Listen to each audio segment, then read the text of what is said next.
Hello, Carl here with Sustainability Theory News. We're over at 10thacrefarm.com, and this is a great site for people trying to have just a small garden or farm around their home.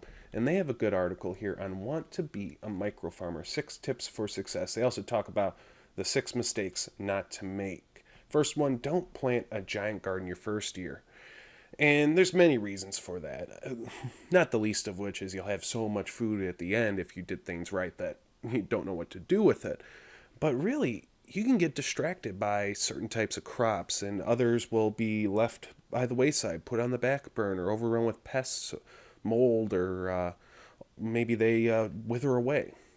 So it's better just to start small. Don't overestimate how much time you have. Number two, are you really going to be available every day and every weekend? With that said, you should probably automate your irrigation at the very least. You could put overhead sprinklers on timers. Drip irrigation is usually better because it uses less water, and it also prevents mold and mildew. Well, it doesn't prevent, but makes it less likely mold and mildew will grow on the tops of the leaves since they're not watered. Don't plant all the vegetables that your family should be eating. Plant the ones that they actually want to eat. That way it doesn't get wasted, of course. And don't assume you can learn all the skills overnight right off the bat unless you want to master, unless you've already been able to do extraordinary things they joke about here, like climbing Mount Everest without training.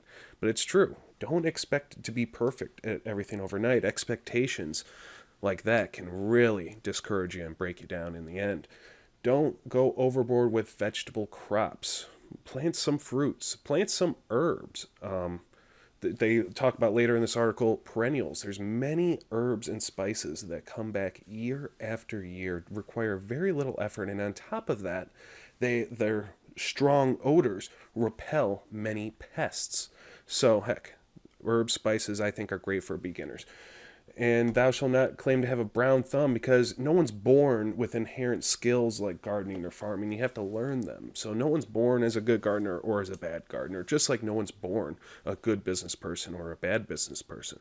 They learn it. It's learned behavior. It's your actions you take, preceded by good thoughts and thought process. So that's really the 6 tips. We already went over most of them. Try to do at least 15 minutes a day. Start small. Plant what you want to eat, not what you should eat. Farm out the work. Sowing. Maybe you can get seedlings from farmers at the farmers market. Might make it a little easier. Growing perennials that come back year after year. And don't think you have a brown thumb. I'm going to link to this article, of course, in the description. And if you'd like to see more news headlines like this, subscribe to my channel. Have a great day.